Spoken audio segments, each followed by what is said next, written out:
Okay. Have you ever thought about your gut as a recycling center? We're about to take a deep dive into how your body figures out what to keep and what to just toss out. Right. Yeah. It's way more interesting than sorting your plastic from your cardboard. Absolutely. It's like a whole system, really complex with checks and balances.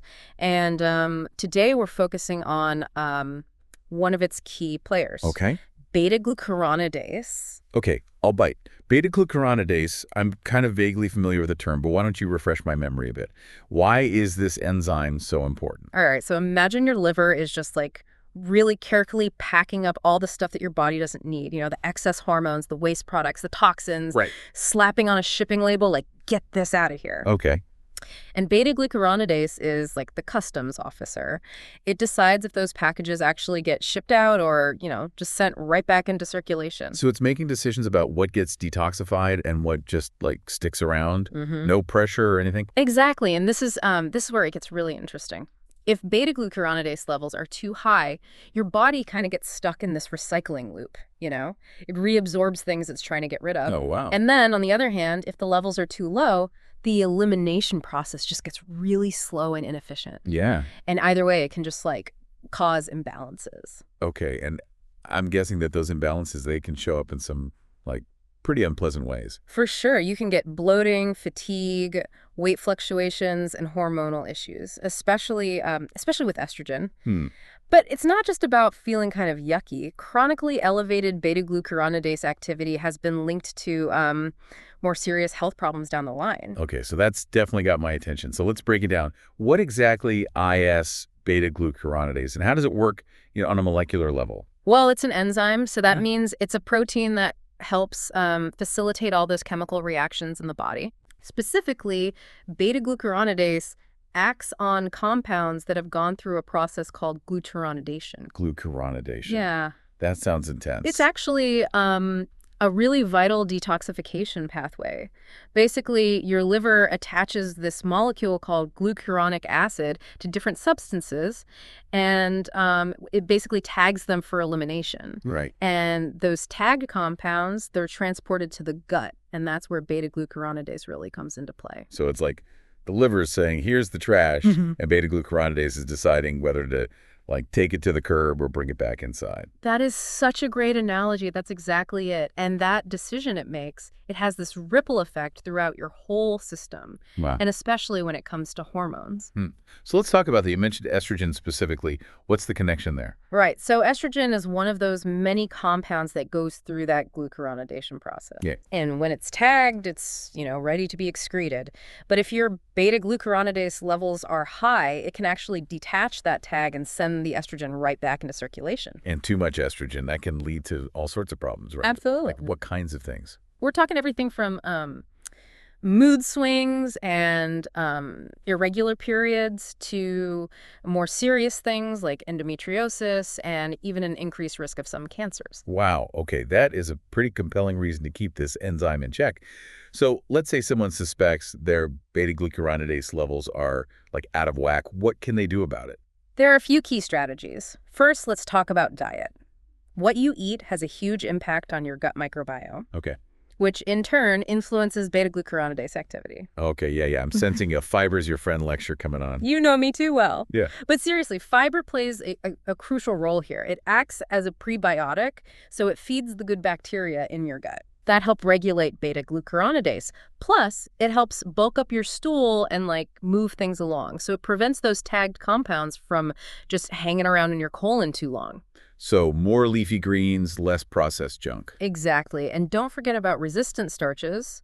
They're a type of fiber that resists digestion in your small intestine, and then it ferments in the colon. Okay. Which is great for that good gut bacteria we were talking about. Okay. Resistant starches, remind me, where can I find those? You can find them in cooked and cool potatoes, green bananas, plantains, and even legumes. Okay. They add a nice gut healthy boost to your meals. Got it. So we're loading up on fiber and resistant starches. Yeah. What else can we do to keep this beta-glucuronidase in line? Probiotics are another big piece of the puzzle. Yeah. They introduce all those good bacteria directly into your gut. Okay. So they help create a more balanced environment. I take a daily probiotic. Does it matter what strains are in there? Yeah, it absolutely does. Research suggests that certain strains, like Bifidobacterium longum and Lactobacillus rhamnosus, are really effective at, how do I say this, modulating beta-glucuronidase activity. So you want to look for those on the label. Noted. Okay. So we've got diet, we've got probiotics, anything else we can add to our, toolkit here? There's also calcium D-glucarate. Okay. It's a natural compound found in some fruits and vegetables. Okay. It can inhibit, that excess beta-glucuronidase activity, so it helps prevent the reabsorption of all those unwanted compounds. Interesting. I'm sensing a theme here. A lot of this comes down to, supporting a healthy gut microbiome. Yeah, you're totally right. And that brings us to another important perspective, one that emphasizes a really holistic approach to gut health. You're talking about Coach Dave, right? Exactly. Our research mentioned his insights. Yeah, Coach Dave believes that true gut health isn't just about, isolated solutions, It's about looking at the whole body as this interconnected system. Okay, I'm intrigued. Tell me more about his approach. So he focuses on removing those obstacles that hinder gut function, not just adding things like supplements. He emphasizes managing stress, prioritizing sleep, and avoiding things like inflammatory foods and environmental toxins that can, mess up that delicate balance of the gut microbiome.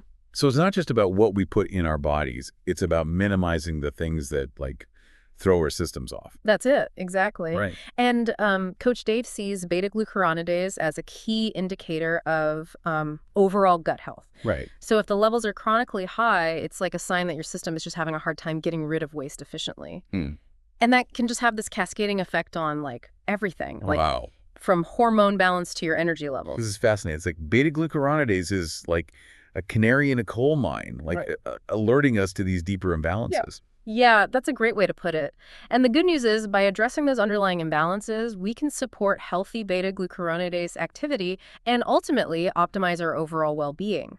Okay, I'm definitely on board with this holistic approach. But before we move on, I'm curious to know more about how these high levels of beta-glucuronidase actually contribute to those hormonal issues that we were talking about earlier. Yeah, let's dig into that. What's particularly interesting is the link between beta-glucuronidase and estrogen dominance. Estrogen dominance. That sounds like a recipe for disaster. Yeah, it can be. Remember how we talked about beta-glucuronidase potentially, sending estrogen back into circulation? Right. Well, if that happens over and over again, it can lead to this buildup of estrogen in the body, even if your body's producing, a normal amount. No, so it's not just about how much estrogen you're making. It's about how effectively you're getting rid of it. Exactly. And when that balance is tipped in favor of estrogen, you can have a whole bunch of symptoms. Okay. We're talking irregular periods, heavy bleeding, mood swings, trouble sleeping, weight gain, especially around the hips and thighs, and even an increased risk of certain estrogen-sensitive cancers. Wow. This is all starting to make sense now. So if someone is dealing with those kinds of symptoms, it's worth checking out their beta-glucuronidase levels. Absolutely. It's not a routine test, but if you think you have hormonal imbalances, talking to your doctor about beta-glucuronidase could be really helpful. Mm. Yeah. To kind of get to the root cause. Exactly. This is all incredibly insightful. I'm already thinking about how we can incorporate some of these strategies into my own life. That's great to hear. And remember, it's not about making these huge changes overnight, right? Right. Just small, sustainable adjustments can make a big difference over time. I like that. That's good advice. This has been an incredible deep dive so far. I mean, we've unpacked the science, we've explored the connection to hormonal health, and we've even gotten a little glimpse into Coach Dave's holistic perspective. I'm excited to see what other fascinating insights we uncover in the next part of this deep dive. Yeah, you won't want to miss it. We'll be back after a short break to delve even deeper into the world of beta-glucuronidase and its impact on our well-being.